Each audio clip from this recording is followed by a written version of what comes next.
সবাই কেমন আছো? Welcome to my channel all B tech tips. সবাইকে স্বাগত। আশা করি সবাই ভালো আছো।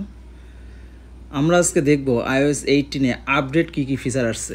তো চলুন আমরা এক নজরে দেখি। আপাতত দুইটা কন্ট্রোল প্যানেল আছে, কন্ট্রোল প্যানেলটা দেখেন আপনারা। কন্ট্রোল প্যানেলটা দেখেন কত সুন্দর করছে। এখানে 3টা অপশন অ্যাড করছে। এইখান থেকে যদি আপনি মনে করেন যে আপনি ট্যাপ করে কিছুক্ষণ প্রেস করে ধরে রাখবেন, নিচে দেখুন লেখা আছে অ্যাড এ কন্ট্রোল। এইখানে ক্লিক করলে আপনার ইচ্ছা মতো আপনি এই উইডজগুলো অ্যাড করতে পারবেন। দেখুন, এমনকি আপনার ফিচারের যদি মনে করেন আপনি এটা বড় ছোটো করবেন, দেখুন এখানে আপনার ইচ্ছা মতো বড়ো ছোটো করতে পারবেন। এই যে বড়ো ছোটো করতে পারবেন, আপনি যত ইচ্ছা তত বড়ো ছোটো করতে পারবেন। তো এগুলো নতুন করে iOS 18 এ আপডেট দিছে। এরপরে দেখেন আপনার ফোল্ডারগুলো যদি থাকে, ফোল্ডারগুলোর অপশন আছে। ফোল্ডারগুলো আপনি বিভিন্ন ধরনের সাইজের করতে পারবেন।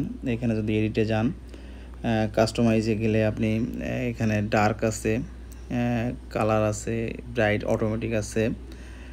টুইন করে আপনি বিভিন্ন কালারের এগুলো করতে পারবেন। এগুলো বিভিন্ন ধরনের সিস্টেম আপনি করতে পারবেন। আপনি দেখেন আপনার ইচ্ছা মতো করতে পারবেন এবং আপনি ইচ্ছা মতো এগুলোকে সাজিয়ে নিতে পারবেন।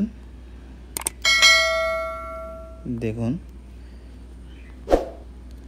এগুলো আপনি ইচ্ছা মতো করে নিতে পারবেন এবং ফোল্ডারগুলো আপনি যদি প্রেস করে ধরে রাখেন, তো দেখুন এইখানে আপনার এডিট পেজ আছে। পেজগুলো আপনি মনিটাইজ সুন্দর করে সাজাতে পারবেন।